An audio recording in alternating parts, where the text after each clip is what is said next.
उद्देश्य के साथ में सबसे प्रथम तो हमारे मध्य में विराजमान समस्त संत महानुभावों के चरणों में बारंबार प्रणाम निवेदित करते हुए हमारी दीदी जी भी हैं, इनसे भी अभी कुछ समय पहले ही भेंट हुई है और इनका भी शुभ आशीष और शुभ संग हमको प्राप्त हुआ है। हमारे पूज्य महाराज श्री जी तो बहुत समय से वीडियो बनानी है, इनका दर्शन लाभ हमको प्राप्त हो रहा है। बाकी सब संत महानुभावों का आज जो दर्शन लाभ हमको प्राप्त हुआ है, इसके लिए भी श्री ठाकुर जी महाराज का बहुत बहुत आशीर्वाद हम लोगों के ऊपर है कि आज इस व्रजवासी को इस परम सुंदर स्थान पर, जो कि बाबा भोलेनाथ का परम सुंदर स्थान है, इसी स्थान पर भागवत की कथा का अवसर भी प्राप्त हुआ और आज इस धर्म मंच के स्थान पर इन दिव्य संतों के बीच में जो बोलने का अवसर प्रदान किया, इसके लिए भी बहुत बहुत धन्यवाद आप सभी लोगों का। आज हम लोग यहाँ एक ऐसे विषय के ऊपर चर्चा कर रहे हैं। हम लोग निरंतर कहते हैं हम सनातन को एकत्रित करना चाहते हैं, हम देश को एकत्रित करना चाहते हैं, लेकिन उससे पहली कड़ी आज हम लोगों के बीच में ये है कि इसकी शुरुआत हम लोगों को कहां से करनी चाहिए। सबसे बड़ी शुरुआत हम सपना तो देख रहे हैं संपूर्ण देश को एकत्रित करने का, संपूर्ण सनातन को एकत्रित करने का, लेकिन आज सबसे बड़ी कमी हम लोगों के बीच में ये है कि आज हम पहले अभी अपने परिवार को ही एकत्रित नहीं कर पा रहे हैं। और सबसे बड़ा प्रारंभ हम लोगों को करना पड़ेगा कि सबसे पहली शुरुआत हम अपने परिवार के साथ में करें। हम पहले अपने परिवार को एकत्रित करने के बारे में सोचें, क्योंकि आज हम देखते हैं वो लोग भी आज देश को एकत्रित करने का सपना देख रहे हैं कि जो घर में आकर के अपने ही भाइयों में मतभेद है, चार भाई हैं घर में तो चार भाइयों में आपस में मतभेद है, चार भाई आज एक मत नहीं है, और उसके बाद हम सपना देख रहे हैं कि देश को एकत्रित करें। हम लोग सपना देखते हैं कि सनातन को एकत्रित करें, हमारा सनातन ऐसे एकत्रित नहीं होगा। सनातन तभी एकत्रित हो सकता है जब हम चार भाई हैं और उन चार भाइयों का मत एक समान है। आज हम अपने भाइयों को अगर एकत्रित नहीं कर सकते, आज हम अपने भाई का साथ नहीं दे सकते, तो कष्ट आने पर, मुसीबत आने पर, समस्या आने पर हम इस देश और धर्म के भाइयों का क्या साथ देंगे। सबसे पहली शुरुआत हम लोगों को करनी चाहिए अपने घर से, अपने घर, अपने कुटुंब को एकत्रित करें, तो उसके बाद में हमारे वसुदेव कुटुंबकम का हमारा जो सपना है वो उसके बाद में साकार होगा। सबसे पहली शुरुआत कीजिए, अपने भाइयों में एकत्रता लेकर के आइए, अपने परिवार में एकत्रता लेकर के आइए, और जिस दिन हम शुरुआत करेंगे अपने घर से, अपने परिवार से, उसी दिन सनातन धर्म की एकता अपने आप एक साथ आ जाएगी। कुछ दूसरा कार्य करने की जरूरत नहीं पड़ेगी। अगर हर व्यक्ति, हर सनातनी ये सोच ले कि महाराज हम राम के आचरणों को सुनते तो बहुत हैं, लेकिन उन आचरणों को जीवन में धारण कितना करते हैं, उन आचरणों को हमने जीवन में उतारा कितना है।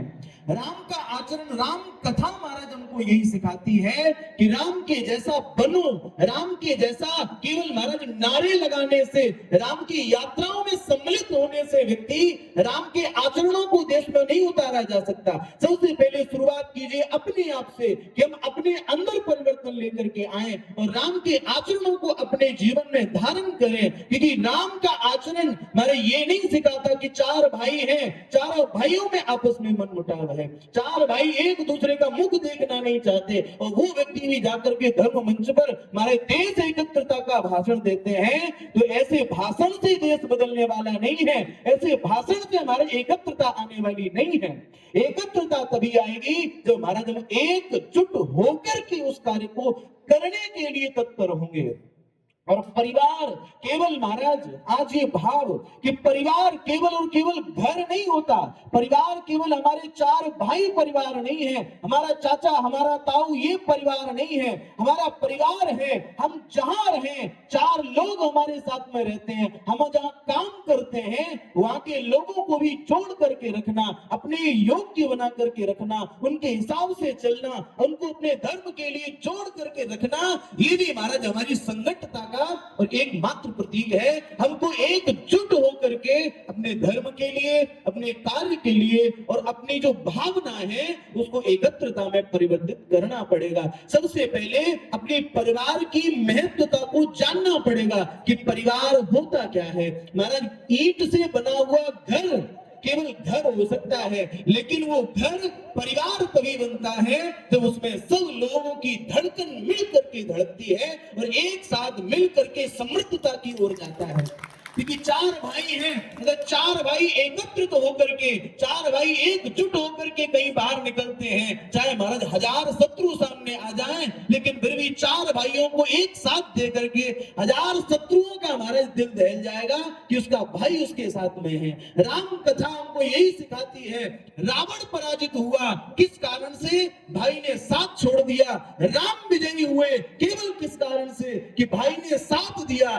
भाई साथ हो तो शत्रु कितना भी महाराज अजय हो, कितना भी विशाल शत्रु हो, उस विशाल शत्रु पर भी विजय प्राप्त की जा सकती है। इसीलिए सबसे पहले अपने परिवार की समृद्धता के बारे में सोचें। सबसे पहले अपने परिवार को एकजुट रखने का कार्य करें, अपने भाइयों का साथ दें, अपने भाइयों में एकत्रता लेकर के आए, अपने जीवन में एकत्रता लेकर के आए। और जिस समय हमारे जीवन में ये एकत्रता आ जाएगी, परिवार को हम एकत्रित कर लेंगे, इस देश और धर्म को एकत्रित करने की जरूरत नहीं पड़ेगी। ये देश और धर्म अपने आप एकत्रित हो जाएगा। यही महाराज वसुधैव कुटुंबकम का सपना है।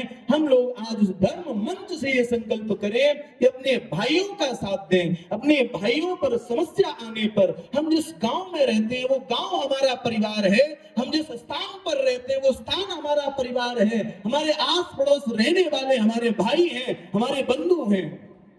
क्योंकि समस्या आने पर, कष्ट आने पर, कहीं बाहर से सहायता आने में हमारा समय लग सकता है, लेकिन कष्ट आएगा तो सबसे पहले सहायता कोई कर सकता है तो हमारे बगल में रहने वाला हमारा भाई हमारी सहायता कर सकता है। हमारे आसपास रहने वाले हमारे भाई बंधु सहायता कर सकते हैं। जितनी शीघ्रता से कहीं बाहर से सहायता आने में समय लगेगा। इसलिए सबसे पहला भाव, अपने घर को, अपने गांव को एकत्रित करने का विचार कीजिए। और घर और गांव जो एकत्रित हो जाएगा, अगर हर गांव, हर घर, हर परिवार एकत्रित हो जाए तो देश स्वयं एकत्रित हो जाएगा, सनातन स्वयं एकत्रित हो जाएगा।